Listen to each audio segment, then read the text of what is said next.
Et nous revoilà. Alors, j'espère que ce petit moment détente vous aura plu. Alors, ça va commencer, je pense, à devenir un petit rituel. D'ailleurs, si vous avez des idées de sketch sur la relation amoureuse, sur la relation de couple, sur les relations hommes-femmes, n'hésitez pas à me les transmettre sur le Facebook de l'émission, donc News FM Couple. Vous pouvez me les transmettre aussi sur un portable, parce qu'effectivement, la ligne qui est les 04 56 14 23 54 sur laquelle vous pouvez réagir pendant l'émission toute la semaine. Moi, je ne suis pas joignable sur cette ligne-là, donc il y a un portable 06 15 94 36 51. Vous pouvez laisser soit des SMS sur ce portable ou m'appeler, justement pour me faire part d'informations sur des sketchs, sur des thématiques que vous aimeriez aborder, sur le fait que vous souhaitiez intervenir ou pas, plutôt intervenir pendant l'émission. Voilà, donc n'hésitez pas à me joindre sur cette ligne 06 15 94 36 51. On va passer au deuxième témoignage de la soirée. C'est un témoignage qui a trait à la perte d'un conjoint. Et effectivement, comment on se relève de cette perte et comment, en tant que femme, on imagine pouvoir reconstruire une relation de couple future par rapport à cette souffrance qu'on a traversée, cette douleur qu'on a vécue. Éline, bonsoir. Bonsoir. Merci d'être avec nous. Alors, Éline, est-ce que, juste pour qu'on puisse situer un petit peu ce que tu traverses et ce que tu as traversé, est-ce que tu peux nous donner un petit peu d'informations sur ce qui s'est passé par rapport à ton conjoint ? Alors, en fait, ça a été assez soudain, en fait. Il est simplement rentré d'une soirée, après avoir bien dansé et amusé, et il s'est senti mal, et au bout de 45 minutes, il n'est plus jamais revenu. D'accord. Voilà. Ok. Tu étais à ses côtés ? Oui. D'accord. C'était 5h du matin, ça m'a réveillée, et j'ai essayé de l'aider, mais il s'est effondré. D'accord. Ok. Ça s'est passé il y a combien de temps ? Ça va bientôt faire... on vient de passer les 23 mois, donc on approche des 2 ans. D'accord. On a passé les... Ok. Est-ce que tu peux nous dire, par rapport à ces quasiment 2 ans qui se sont écoulés, ce par quoi tu es passée ? Alors, premièrement, beaucoup la culpabilité, parce que quand c'est soudain comme ça et qu'on ne sait pas ce qui s'est passé, voilà, je suis passée par cette culpabilité parce que j'ai tenté de le réanimer pendant un quart d'heure, le temps que les secours arrivent. Et quand on ne sait pas ce qui s'est produit, on se dit que c'est de notre faute et qu'on n'a pas réussi à le sauver. D'accord. Donc la culpabilité s'est réduite au bout de 4 mois quand on a reçu les résultats de l'autopsie, où j'ai pu comprendre que j'aurais rien pu faire et que les secours non plus. D'accord. Donc on se fait à l'idée que voilà, c'est pas entièrement de notre faute, mais ça reste quand même une acceptation qui est longue à passer. Et puis après, toutes les étapes du deuil, Oui. La colère, l'incompréhension, la solitude, c'est oui. ces étapes-là. Ouais. La solitude, c'est vrai que c'est un vrai enjeu, en fait. Quand du jour au lendemain, on vit au quotidien avec une personne depuis plus de 9 ans, et du jour au lendemain, on n'a plus personne à la maison, c'est un vide énorme. Dans cette période, au début, au moment de la perte de ton partenaire, est-ce que tu as fait des choses par rapport à cette douleur, par rapport à cette souffrance, par rapport à... Est-ce que tu as fait des choses que tu ne pensais pas que tu ferais, ou est-ce que tu as vécu des choses que tu n'imaginerais pas que tu puisses vivre dans cette douleur de perdre la personne qu'on aime ? Qu'est-ce que ça t'a fait toucher, en fait ? En fait, la toute première chose où j'aurais jamais pensé être capable, c'était déjà de tenter la réanimation. On m'aurait raconté la scène quelques années avant, j'aurais dit que j'étais incapable de le faire. Donc déjà ça, en fait, ça m'a fait un déclic en moi, comme quoi, en fait, on se connaît pas tant qu'on n'a pas vécu un drame. Je me suis pas reconnue, et je sais que depuis tout ça, je ne serai plus jamais la même personne, parce que je ne savais pas qui j'étais. Ce que j'ai pu faire après, j'aurais pas dit que je l'aurais jamais fait, mais voilà, j'ai consulté beaucoup de monde, je me suis fait suivre, que ça soit dans du suivi psychologique ou de la médecine douce. Je connaissais pas la médecine chinoise ou des choses comme ça, et ça a été assez intéressant. D'accord. ou de la méditation, non pas de la méditation, de l'hypnose.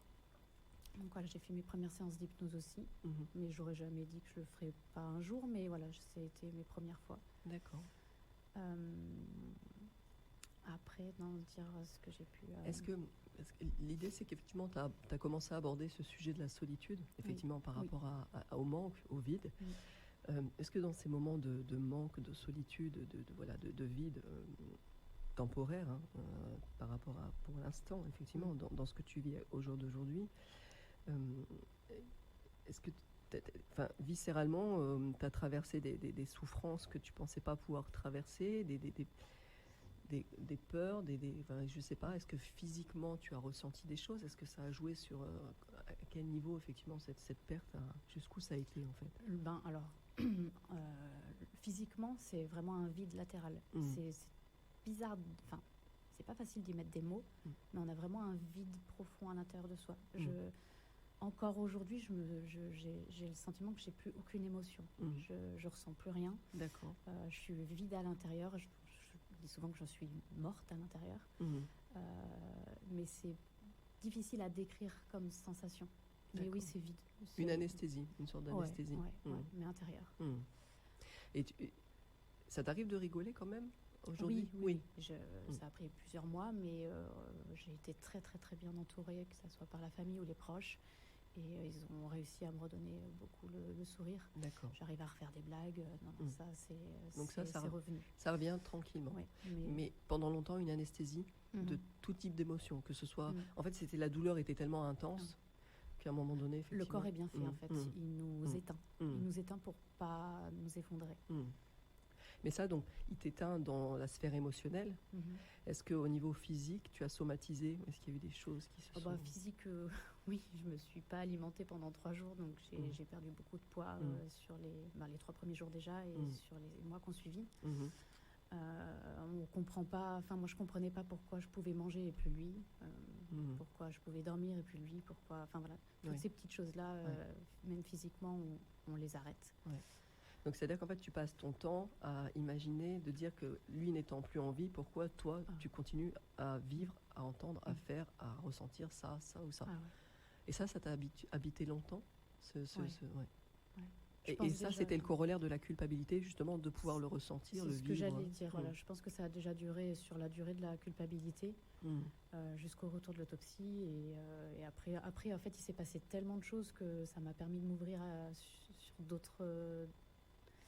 J'ai appris à côtoyer la mort, en fait, quand on la voit déjà. Et en fait, il s'est passé beaucoup de choses, que ça soit même spirituellement, que j'étais pas du tout dans ce domaine-là avant. Mais voilà, ça c'est venu automatiquement à moi et ça m'a éveillée. Et j'ai pu découvrir d'autres sujets et je me suis beaucoup renseignée. Enfin voilà, ça m'a permis de me mettre pas un objectif, mais j'avais un petit but tous les jours pour aller chercher des informations, parce que la seule question qu'on a, c'est est-ce qu'il est toujours là. Oui.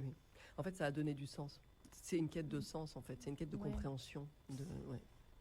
Sur ce sujet-là qu'on se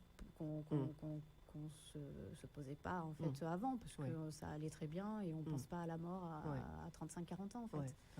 Donc, ça m'a ouvert sur le sujet.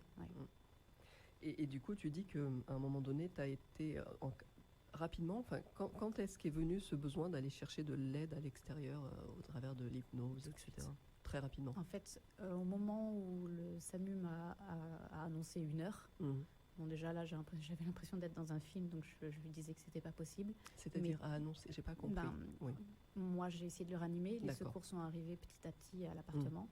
Et ils ont essayé par la suite de le réanimer, mais ils ne sont pas arrivés. Donc, à un moment donné, ils ont annoncé 1 heure dans l'appartement, en fait, pour annoncer l'heure du décès. D'accord. Et au moment où elle a dit ça, j'ai tout de suite compris, en fait, que j'allais avoir besoin d'aide et que j'allais avoir besoin d'en parler. Mais instantanément. D'accord. Tout de suite. Ça s'est inscrit en toi, c'était je le savais. De l'ordre de la survie. Ouais.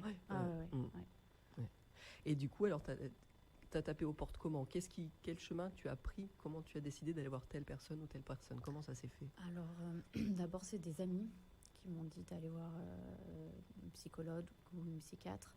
Une autre qui m'a invitée à aller voir la médecine chinoise, un praticien qu'elle connaissait. Donc, je crois que j'ai commencé par lui.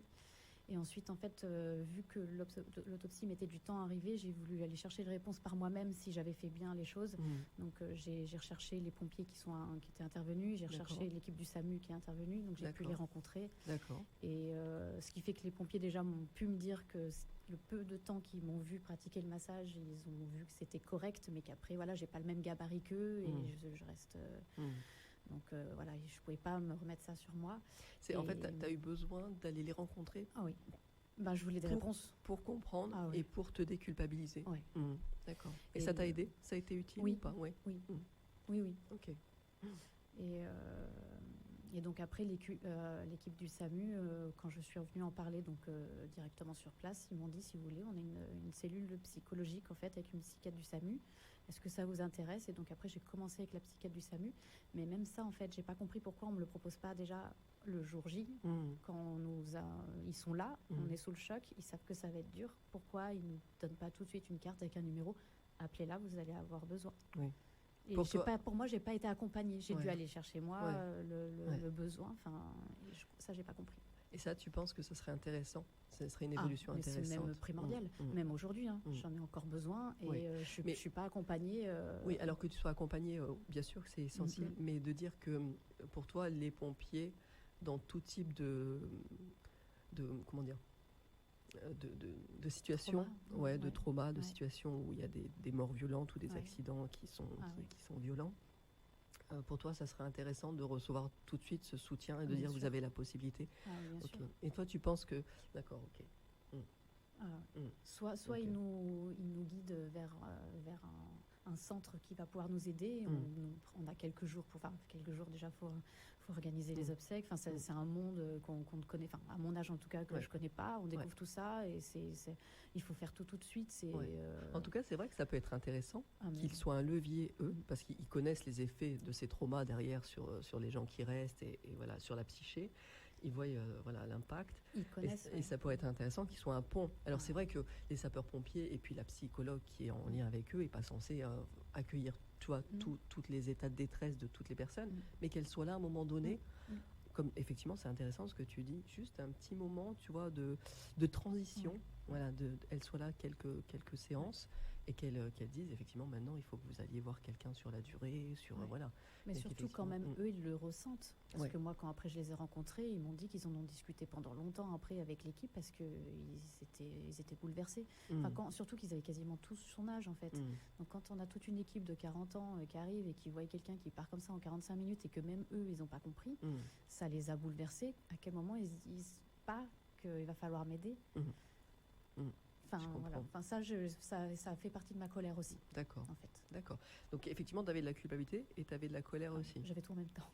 Quand on nous explique le deuil, c'est ça, la courbe puis du ça, deuil. puis ça. Moi, j'avais 3-4 émotions en même temps. Mais tout à fait. Et en fait, si tu veux, c'est des intensités qui varient, c'est des durées, des temporalités, et tu peux passer par la colère, aller vers le déni, aller vers la culpabilité, revenir à la colère. Enfin voilà, c'est tout un cheminement. C'est pas une longue ligne droite. Et effectivement, voilà. Et chacun prend le temps qu'il faut, qui lui est important et qui lui est nécessaire pour effectivement traverser cette courbe du deuil. Je te propose qu'on écoute une petite musique et puis après on continue notre échange. Allez, ça marche. Nous revoilà avec Éline sur le sujet de la perte d'un conjoint. Éline, si tu veux bien, on peut continuer à évoquer effectivement cette quête immédiate suite à la perte de ton conjoint, ce besoin essentiel de dire que tu avais besoin d'être aidé et d'aller travailler, évoluer, te libérer sur toute la culpabilité, la colère qui arrive après ce genre d'événement, de situation. Donc l'étape essentielle, ça a été quand même les pompiers qui t'ont orienté vers cette première personne. Voilà. Et ensuite, qu'est-ce qui s'est passé? Alors, les pompiers m'ont pas orienté sur une première personne, c'est le SAMU qui m'a orienté vers la psychiatre. Ok, c'est ça. Ensuite, j'avais en même temps, donc je m'étais trouvé une psychologue, donc je faisais les deux dans la même semaine et finalement ça devenait répétitif et très très lourd. Donc j'ai arrêté la psychiatre, je suis restée sur le feeling que j'avais avec la psychologue. Et après j'ai vu d'autres mondes. Enfin j'ai vu un micro-kiné pour travailler aussi sur tous les blocages que ça avait créé dans mon corps. Moi je le ressentais pas parce que j'étais vide, mais j'avais apparemment le foie serré. J'étais toute contractée un petit peu de partout. Et puis après, j'ai tenté donc l'hypnose. Et là, j'ai encore découvert autre chose après. Elle m'a orientée vers un médecin qui est à l'origine, qui fait de l'anesthésie sous hypnose. Oui. Donc il a arrêté cette pratique et maintenant il a développé un concept. Alors j'avais pas prévu de parler de ça, donc il faut que ça revienne. TCH, c'est de la transcommunication hypnotique. C'est ça. Et du coup, qui permettrait, il fait des séances en groupe et qui permettrait de pouvoir rentrer en contact avec des défunts. D'accord. Ça pourrait être intéressant de faire un sujet là-dessus, même si... Je suis à peu près calée. Ben voilà. Enfin, j'en ai fait 2, du coup. Et en fait, j'allais dire, on sortirait peut-être un peu de la thématique de l'émission, et pour autant non, parce que quand il s'agit de parler avec son partenaire et d'essayer d'être en connexion avec son partenaire sur l'après-vie, ça fait partie, effectivement, d'un sujet tout à fait intéressant et tout à fait connecté au sujet, à l'émission, au propre de l'émission. Ok. Aujourd'hui, par rapport à là où tu en es de ces 2 ans de vie sans ton conjoint, est-ce que, donc effectivement, il y a eu toute cette colère, cette culpabilité, cette tristesse, ce désespoir profond que tu as traversé certainement, dans des mesures que je ne peux ressentir, parce que moi-même, je ne l'ai pas traversé, mais je peux le comprendre. Est-ce que ça t'a permis de découvrir des choses dans un aspect positif? Est-ce que tu as découvert des ressources en toi, des choses insoupçonnées qui sont issues de cette... Le fait que je suis capable. J'ai en fait...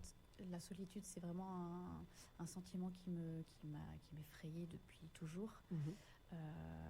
J'ai jamais voulu faire de choses seule. Je suis arrivée au monde à 2, j'ai un frère jumeau, donc j'ai jamais été seule de ma vie. Avant ma relation donc avec mon conjoint, j'avais eu aussi une longue histoire de 9 années avec mon ex-compagnon. Donc voilà, à partir de 15-16 ans, j'ai toujours été en couple et j'ai jamais été seule. Et là, soudainement, de m'y retrouver, je me suis confrontée à l'émotion et à la situation qui m'effrayait le plus. Et on m'a beaucoup encouragée. Voilà, j'en suis capable. J'ai un tel profond respect pour mon conjoint que, étant donné que tous nos projets s'étaient éteints avec lui, j'avais plus qu'un seul objectif dans ma vie qui me restait, c'était de pas le décevoir. Et vu que il arrêtait pas de me dire quand tu veux faire quelque chose, n'attends pas que quelqu'un soit disponible, sinon tu ne fais jamais rien. J'ai l'impression que c'est un petit peu la mission qu'il me laissait après lui. Et du coup, je me suis donné l'objectif que j'en serais capable pour lui, et sachant qu'il est pour moi toujours là, de faire des choses seule. Donc, bricoler, ça, on pourrait rentrer encore dans un autre débat. Mais voilà, la chose la plus dingue que j'ai pu faire, du coup, toute seule pour lui, donc en soi un peu avec lui, c'est de le ramener, lui rendre hommage en Australie, parce que ça lui tenait à cœur d'y retourner et on n'a pas eu le temps. D'accord. Donc je suis partie 3 semaines toute seule. D'accord. Et ça, c'est quelque chose qui était inconcevable avant son départ? Non, jamais, mais encore moins à l'autre bout de la planète. D'accord. Non, j'aurais jamais pu faire ça. Donc là, on peut dire que tu as grandi au travers de cette épreuve sur cet aspect-là. Ça t'a permis de découvrir cette richesse en toi, en fait. C'était aussi le but de faire ce voyage-là, c'était apprendre à savoir qui j'étais.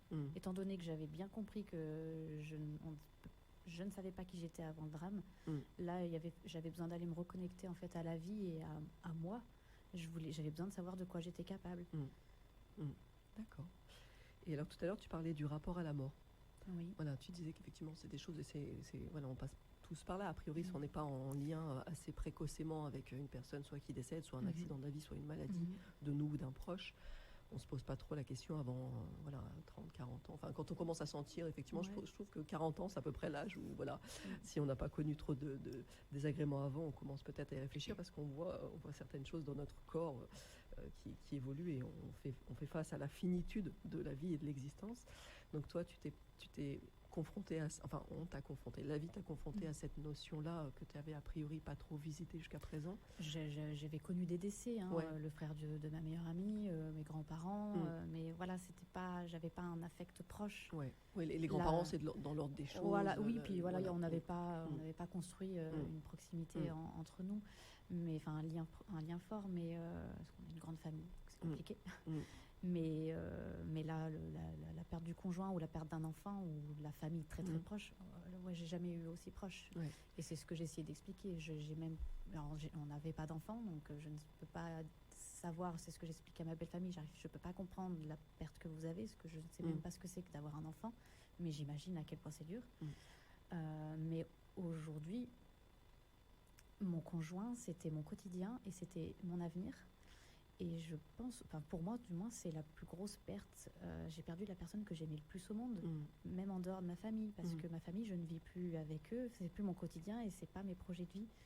C'est peut-être dur de dire ça, mais je vivrai moins difficilement, je pense, la perte d'un des membres de ma famille que de mon conjoint.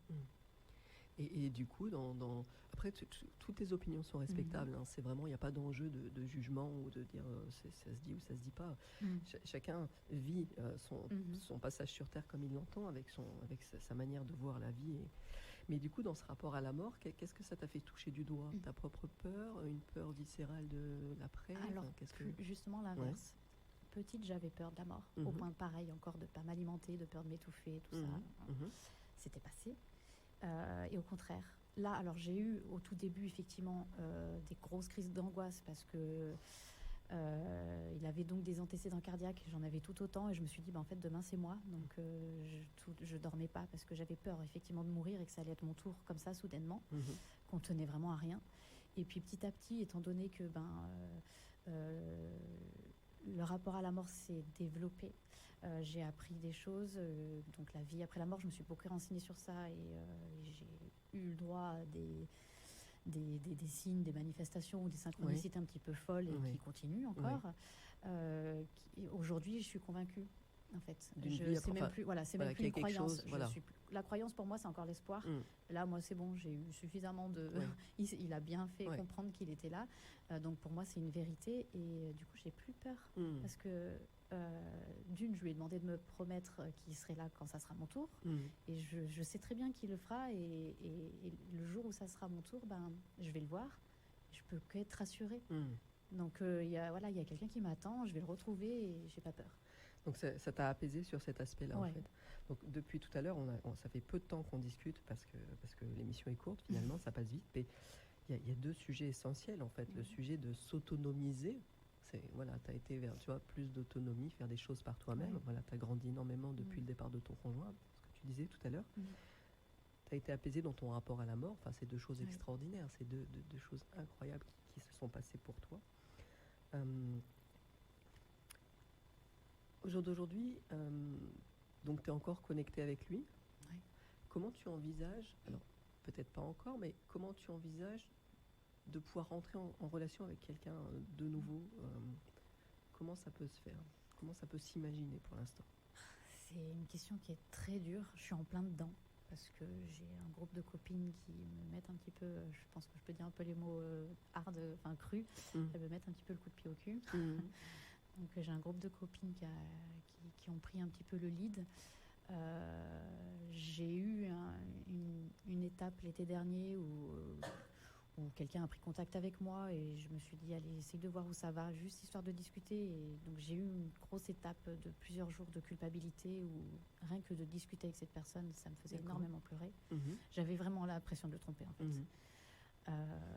Mais voilà, l'étape étant passée, j'ai l'impression que donc je me répète, mais l'étape rencontre, discussion, elle est OK. D'accord. Aujourd'hui, je pense que je suis OK pour ça parce que ça ne m'engage en rien. Je fais qu'aller discuter et j'arrive à plus trop culpabiliser. Donc la démarche de mes copines, ça a été de me mettre sur un site de rencontre. J'aurais jamais pensé être là-dessus un jour. Mais du coup, je me prête au jeu et je discute. Et pour l'instant, je le vis. J'essaye de beaucoup m'écouter, en fait. D'accord. Si vraiment la culpabilité revient ou pas, je stoppe et puis on attendra un moment. Mais pour l'instant, voilà, ça a l'air d'aller et c'est gentillé. D'accord. Mais par contre, voilà, le sujet va devoir être annoncé à un moment donné. Ça, je me refuse catégoriquement d'en parler sur ce genre de site. Ça, je trouve ça extrêmement déplacé.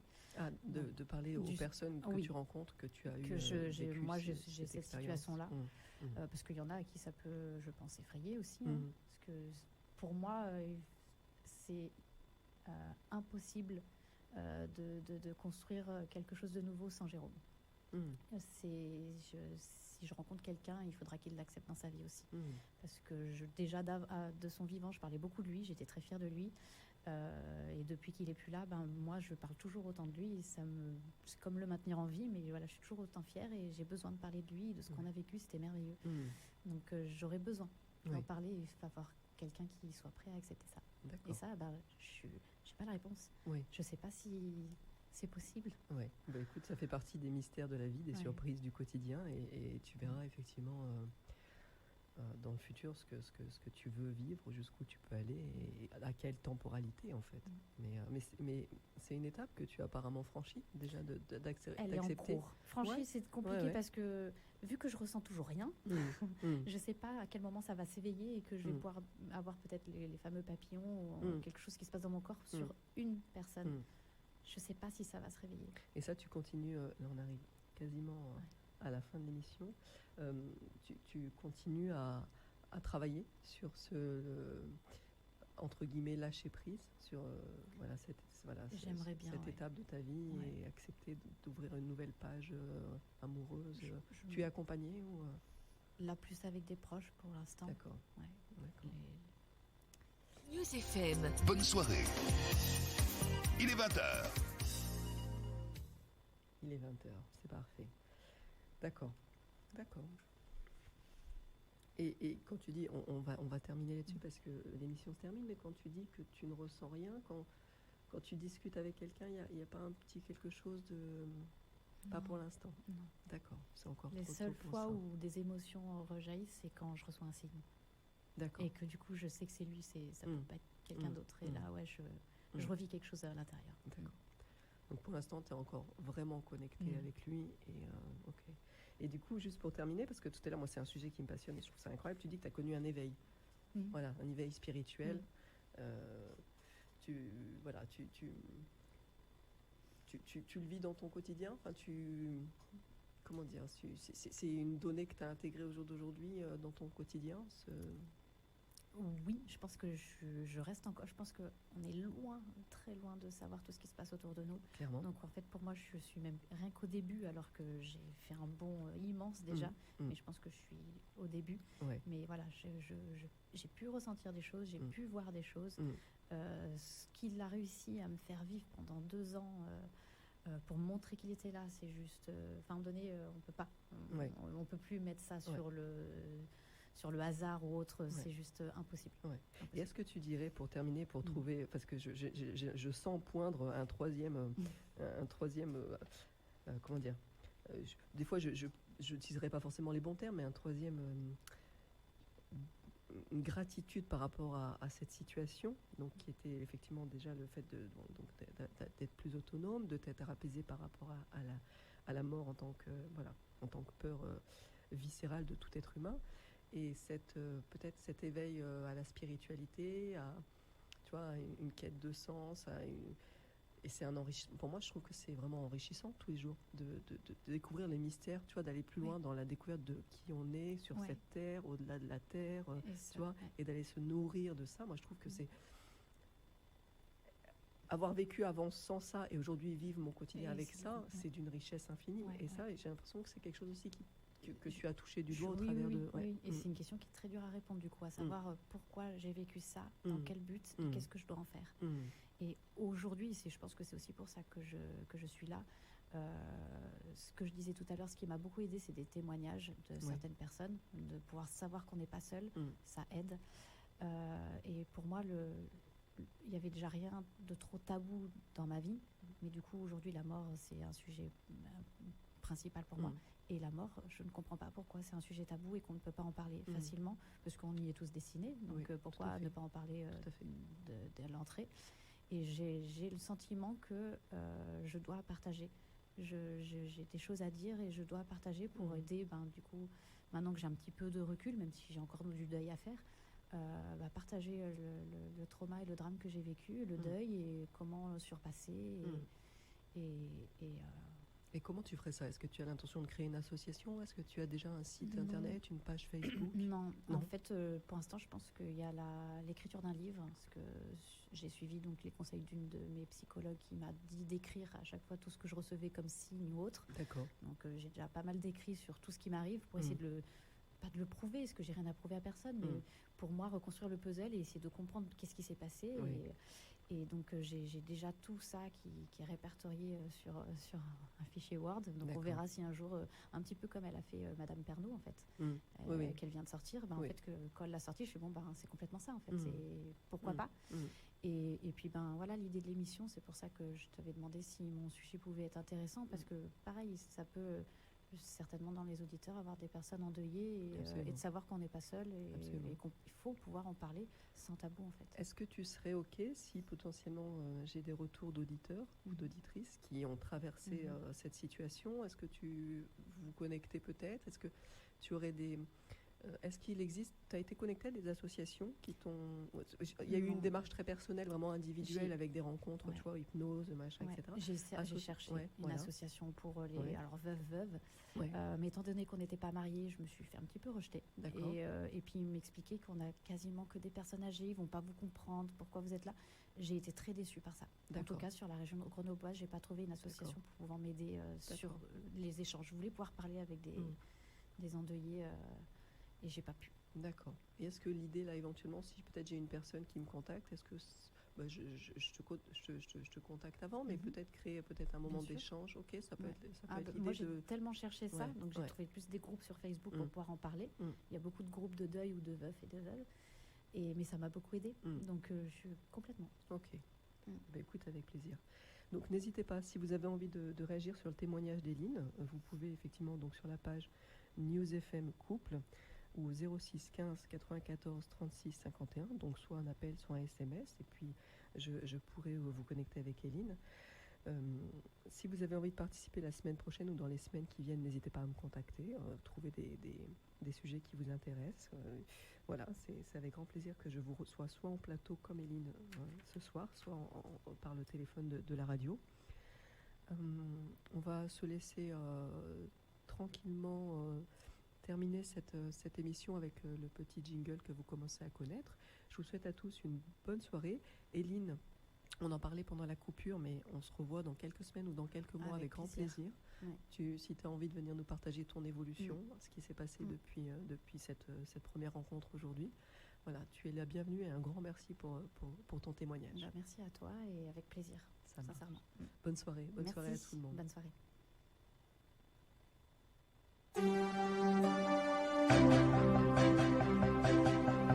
Quand je t'aime, j'ai l'impression